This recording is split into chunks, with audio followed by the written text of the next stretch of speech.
Welcome. My name is Girish Patil. I work as Head of Technology for AWS's Digital Native Business for ASEAN. I'm based in Singapore. Today we are going to review state of technologies and possibilities with Metaverse. Let us briefly review the agenda for today.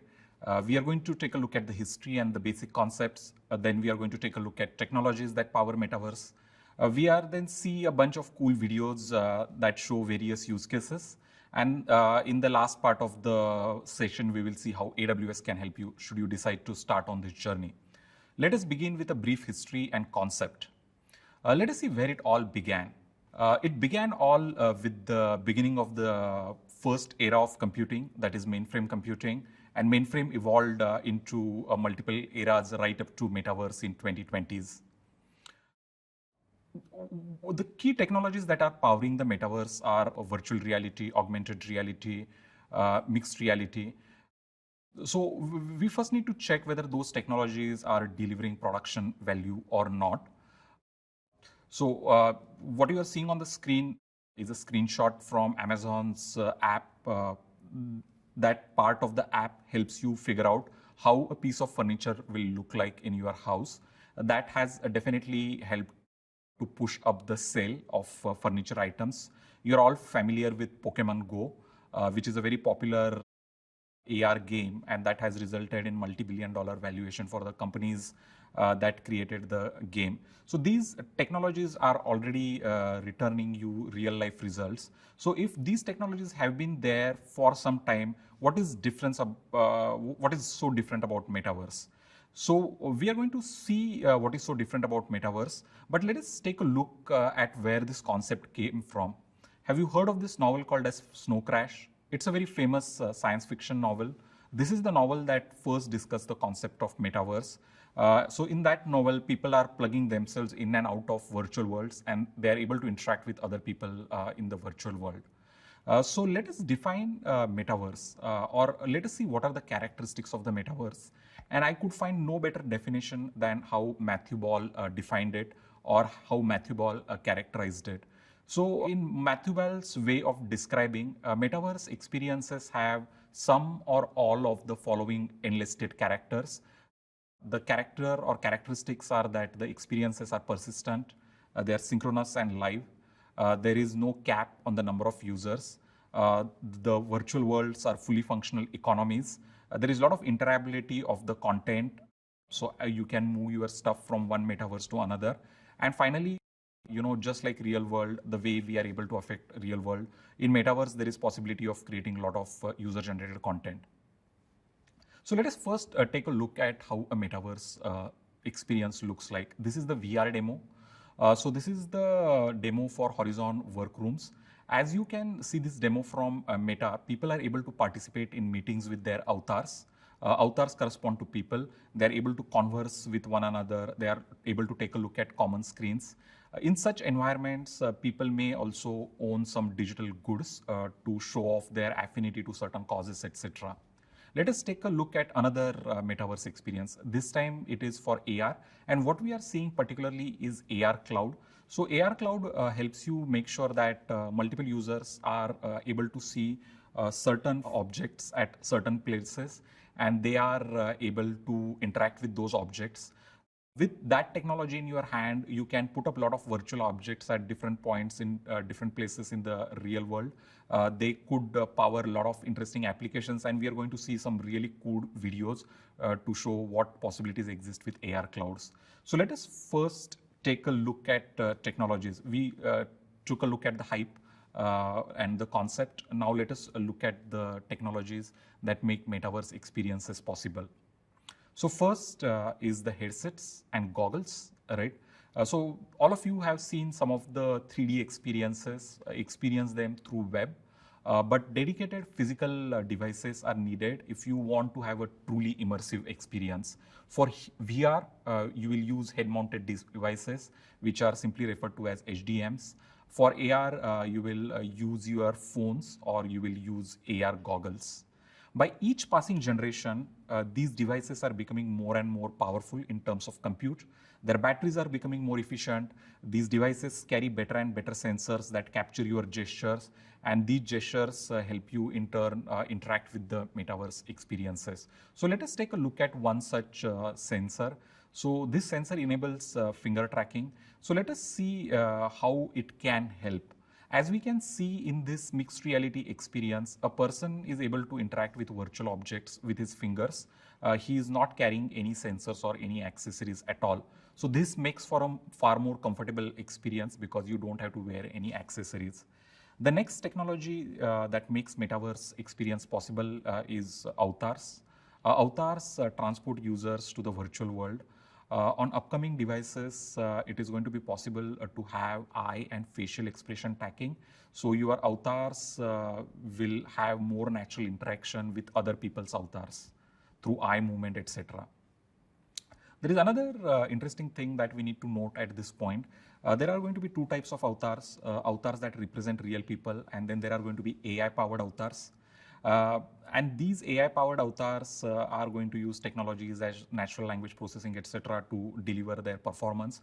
So let us take this look at this video from NVIDIA. They show how this AI-powered avatar is able to interact with this lady in the video. I will take a brief pause of 15 seconds for you to see this video. How do astronomers look for exoplanets? Most exoplanets are found via the transit method. That was the case for the TRAPPIST-1 planets. Tell me more about that method. Okay, having seen that cool demo, let us review the role of 3D engines. 3D engines play a key role in enabling metaverse experiences. You must have heard of engines like Unity, Unreal Engine that power a lot of gaming experiences. They have found great reuse for powering all sorts of metaverse experiences. Now, what about standardization and composability, right? Because that is the power that gives you the same effect that compounding has in the finance world.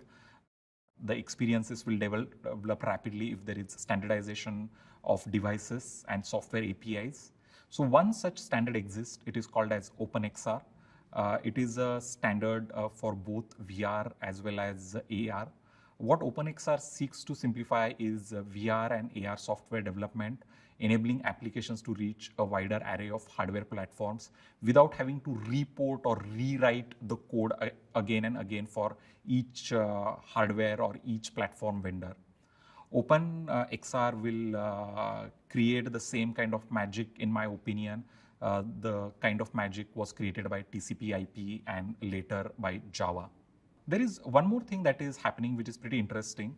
So as all these technologies are improving and standards are emerging, the experience is becoming more and more real by each passing day. So let us look at how real it can look potentially, right? So let us look at this technology by this company called as MetaHuman that has been acquired by Unreal Engine. So with technologies from MetaHuman, you are going to be able to have avatars that look like and that act like real life human beings. Let us take a look at this cool video by MetaHuman.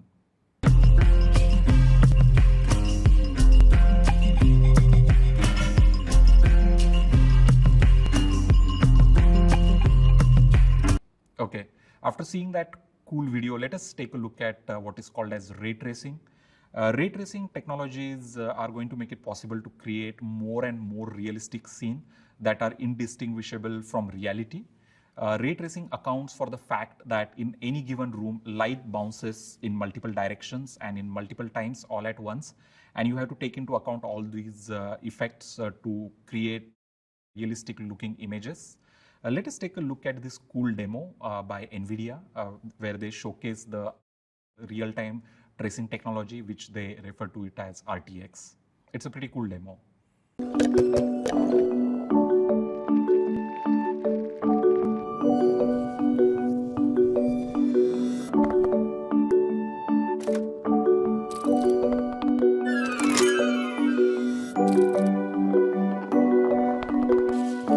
Okay.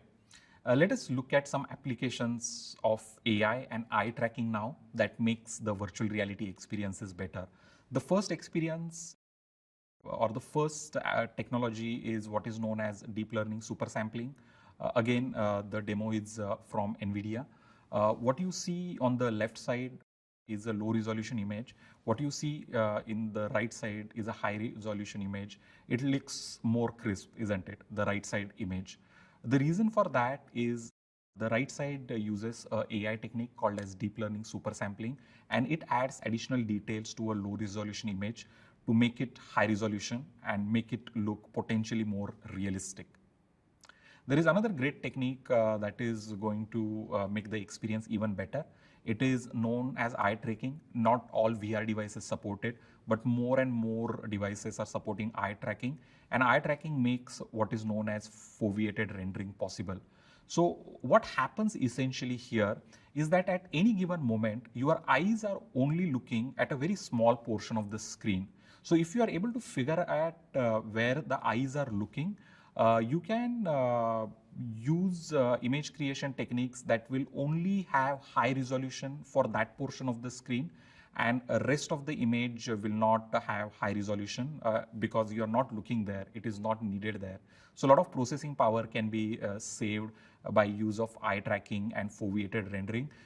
It will save the compute power, the battery, and it will improve the experience as well.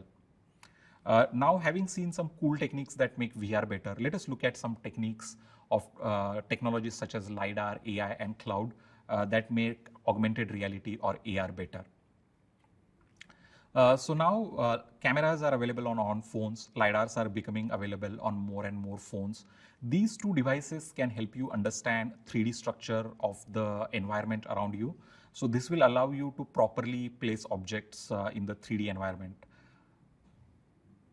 What we are seeing now is a scene that has been studied by LiDAR.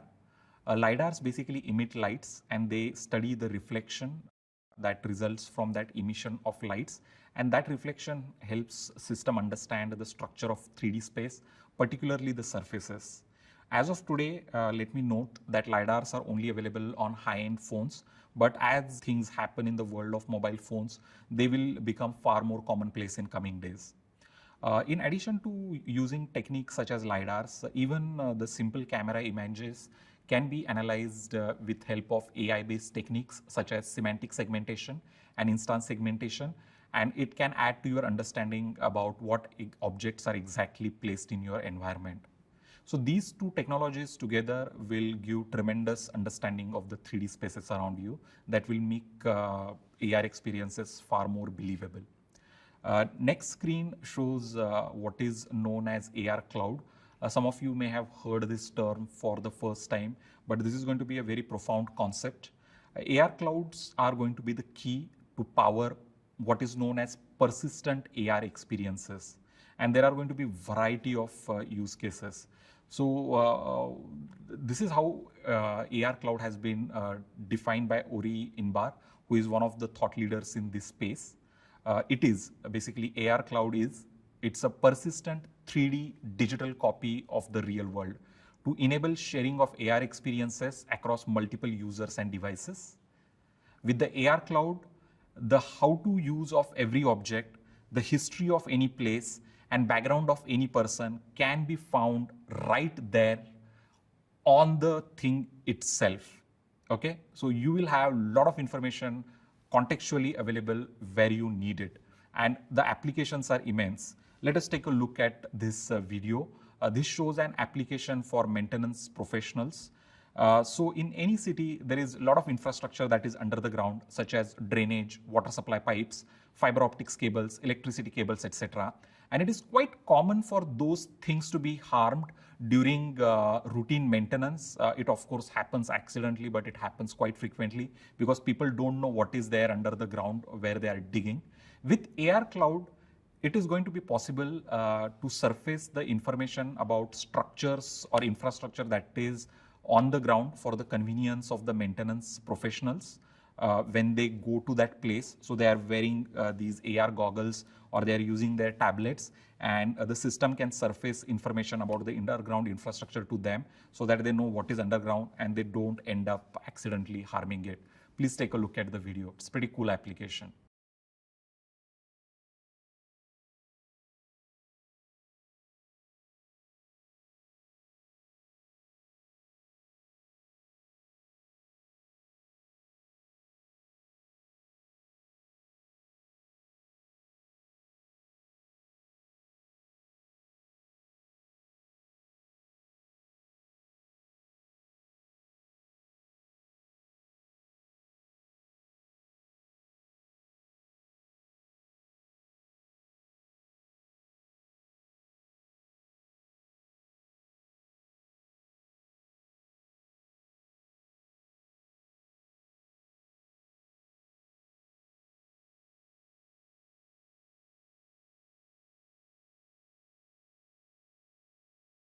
Okay, so having seen the technologies that are powering VR and AR experiences and Metaverse in turn, let us take a look at some sample use cases to help me demonstrate how powerful these technologies can be.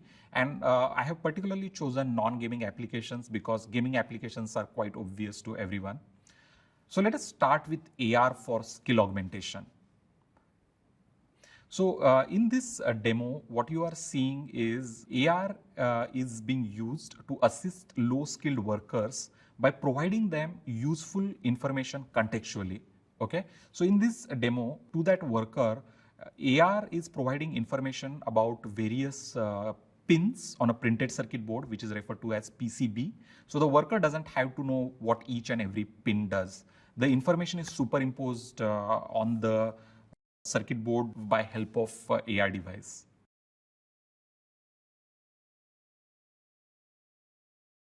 Next one is my favorite. So I can't play any instruments. So next is a mixed reality demo where a user is being provided information in real time about which case to produce or which key to press to produce the desired music. So as you can see, a user is being given a lot of prompts to press the key on a real life device with help of MR. So you can just imagine what other possibilities exist, and we look up to you to come up with a lot of such cool use cases, and we are here to assist you to make them realistic.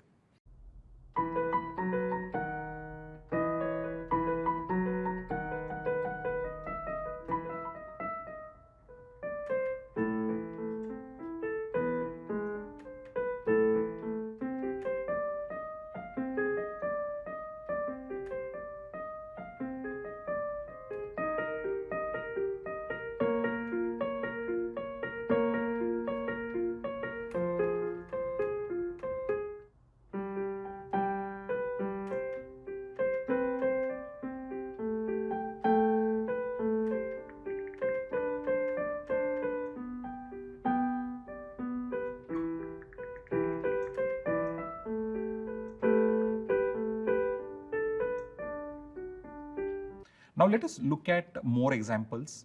This time let us look at examples for education. So let us look at application of VR for engineering education. A lot of colleges all over the world, particularly in a developing world, they don't have sufficient infrastructure to impart necessary training to their students. This is, as I said, particularly true for developing nations. So in such places, with help of VR, students can be allowed or helped to explore different engineering systems such as cars, machineries, etc. in 3D. So that can give them better understanding of those products, about their functioning, structure, components, etc., etc. This image, if you see, it gives you the idea about this student studying the gear structure in VR. The next example demonstrates VR's potential to train industrial worker. VR can make it very easy to train industrial worker. This clip is from game Wrench. So in this game, the challenge is to identify the cause of fault in a given car and repair it by opening the car properly and putting it back together again.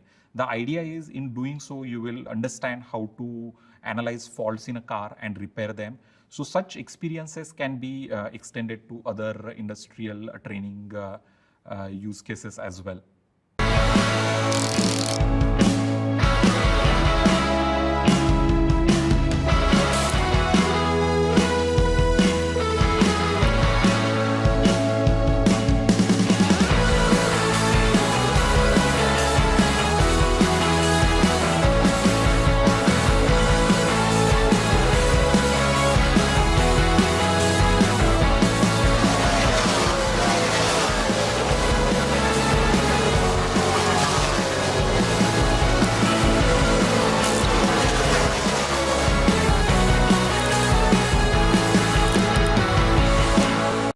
Last example, let us take a look at how AR can make biology education fun.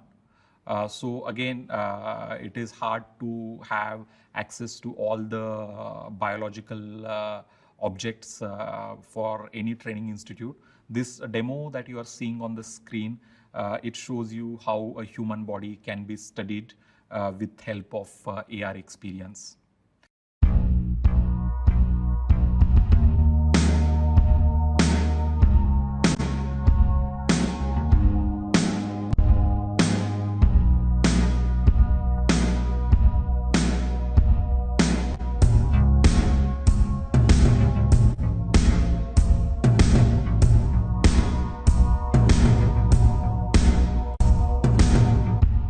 The wrist is composed of 8 carpal bones arranged into 2 distinct rows, a proximal row and a distal row.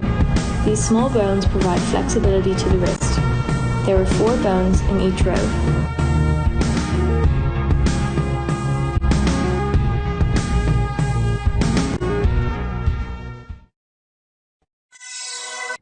Now, having seen the potential and all these awesome use cases, let us take a look at how AWS can help you harness the potential of these technologies. So at AWS, we refer to these technologies as spatial compute. So let us first take a look at the overall flow of spatial compute. Right now, what you are seeing on the screen is a 6-stage flow. At each and every stage, AWS and their partners can help you. So what are these 6 stages? So the first 3 stages are about creating, preparing, and organizing 3-dimensional models. The next one is about developing the experience. And the last 2 are about actually delivering the experience through the network and supporting of running that experience on the end user device, whether it is a AR device or a VR device. What you see on the next screen is multiple components that are required to make each stage of the development flow successful. Today, we don't have time to go through each and every component individually.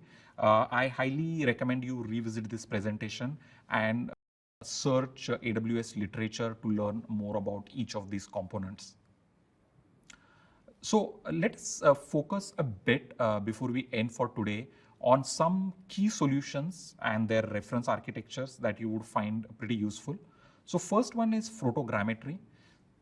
So as I said, to build metaverse experiences, you need to create a lot of 3D models. 3D models, as you know, can be designed from scratch or they can be inferred from objects. So you take hundreds of pictures of objects and their design can be inferred from those pictures. And sometimes this latter technique can be more efficient. This technique is known as photogrammetry. So if you are trying to build a 3D replica of a museum or a mountain range, it can be a pretty effective technique. At a small scale, you can do it even with an iPhone. But if you want to do it at an industrial scale, you need to have a proper solution. So what you are seeing in this screen is a reference architecture for a solution that provides you industrial scale photogrammetry that handles the scale and complexity both, implemented with Flow Engine. Again, we don't have much time to go in detail, but there is a lot of detail on the screen. You will have access to this presentation. You can take a look and understand for yourself, and always search AWS material in this regard to know more.